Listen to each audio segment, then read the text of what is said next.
Selamat pagi, perkenalkan nama saya Gabriela Derek. Saya Putri Kadamora. Baiklah, saat ini kami akan menjelaskan tentang wawasan Nusantara.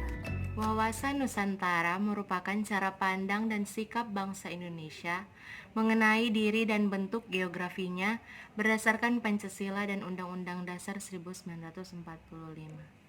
Di mana dalam pelaksanaannya, wawasan Nusantara mengutamakan kesatuan wilayah dan menghargai kebinekaan untuk mencapai tujuan nasional. Berikut ini adalah asas-asas wawasan Nusantara. Yang pertama, kepentingan yang sama. Yang kedua, keadilan, yang berarti kesesuaian pembagian hasil dengan adil.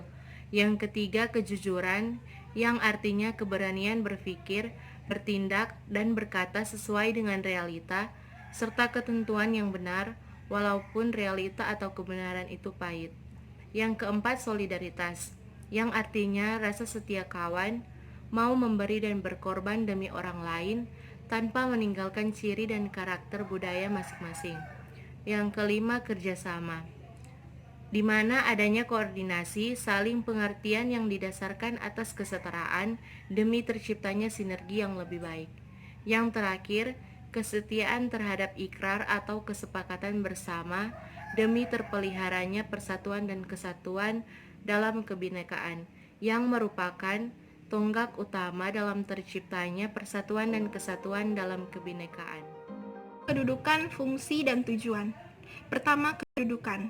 Kedudukan wawasan Nusantara tercantum dalam hierarki paradigma nasional sebagai berikut. Hierarki pertama sebagai landasan ideal. Pancasila sebagai falsafah ideologi bangsa dan dasar negara, yang berkedudukan sebagai landasan ideal daripada wawasan Nusantara. Karena pada hakikatnya, wawasan Nusantara merupakan perwujudan dari Pancasila.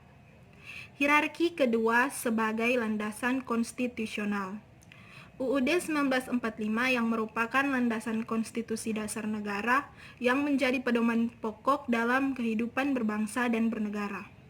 Indonesia adalah negara kesatuan yang berbentuk republik, yang kekuasaan tertingginya ada pada rakyat dan dilakukan sepenuhnya oleh MPR. Hierarki ketiga sebagai landasan visional.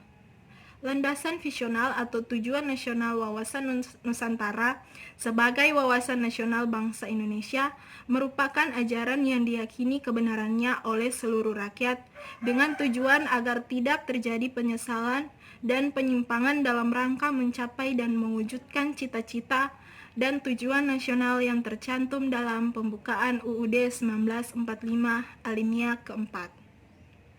Berikutnya, hierarki keempat sebagai landasan konsepsional. Ketahanan nasional yaitu merupakan kondisi dinamis yang berisi keuletan dan ketangguhan yang mengandung kemampuan mengembangkan sebagai konsepsi nasional yang berkedudukan sebagai landasan konsepsional. Dalam upaya menciptakan cita-cita dan tujuan nasionalnya, bangsa Indonesia menghadapi berbagai ancaman, tantangan, hambatan, dan gangguan. Hierarki kelima sebagai landasan operasional.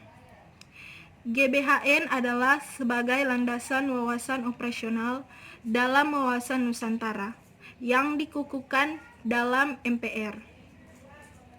Berikutnya, fungsi wawasan Nusantara. Wawasan Nusantara berfungsi sebagai pedoman, motivasi, dorongan, serta rambu-rambu dalam menentukan segala kebijaksanaan, keputusan, tindakan, dan perbuatan bagi penyelenggara negara di tingkat pusat dan daerah maupun di seluruh rakyat Indonesia dalam kehidupan bermasyarakat, berbangsa, dan bernegara. Tujuan wawasan Nusantara. Wawasan Nusantara bertujuan mewujudkan nasionalisme yang tinggi di segala aspek kehidupan rakyat Indonesia yang lebih mengutamakan kepentingan nasional daripada kepentingan individu, kelompok, golongan, suku bangsa, atau daerah. Implementasi wawasan Nusantara. Penerapan wawasan Nusantara harus tercermin pada pola pikir, pola sikap, dan pola tindak yang senantiasa mendahulukan kepentingan negara. Yang pertama, implementasi dalam kehidupan politik. Ada beberapa hal yang harus diperhatikan, yaitu pelaksanaan kehidupan politik yang diatur dalam undang-undang seperti Undang-Undang Partai Politik, Undang-Undang Pemilihan Umum, dan Undang-Undang Pemilihan Presiden, di mana pelaksanaan undang-undang tersebut harus sesuai dengan hukum dan mementingkan persatuan bangsa.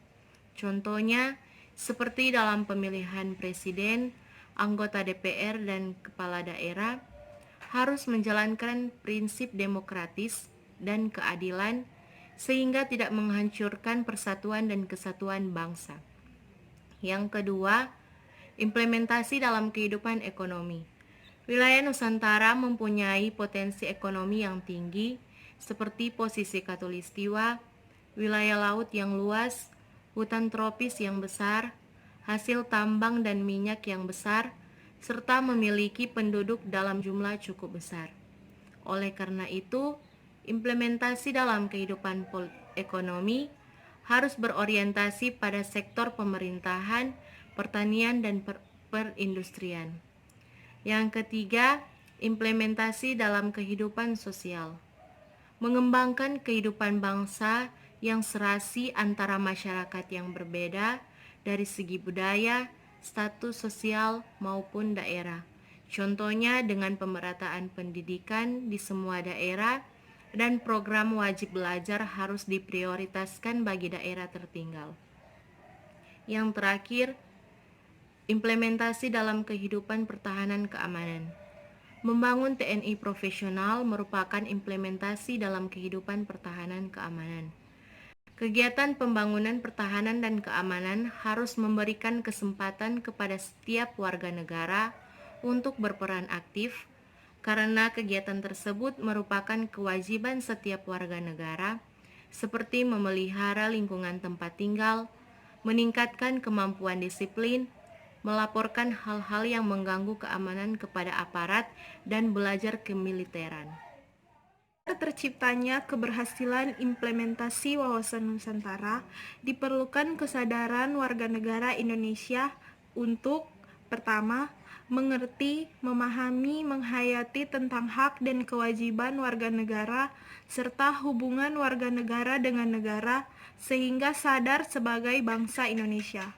Kedua, mengerti, memahami, menghayati tentang bangsa yang telah bernegara, bahwa dalam menyelenggarakan kehidupan memerlukan konsepsi wawasan Nusantara sehingga sadar sebagai warga negara yang memiliki cara pandang. Kesimpulannya, wawasan Nusantara sebagai pandangan bangsa Indonesia yang dibangun atas pandangan geopolitik bangsa terhadap lingkungan tempat tinggalnya secara keseluruhan.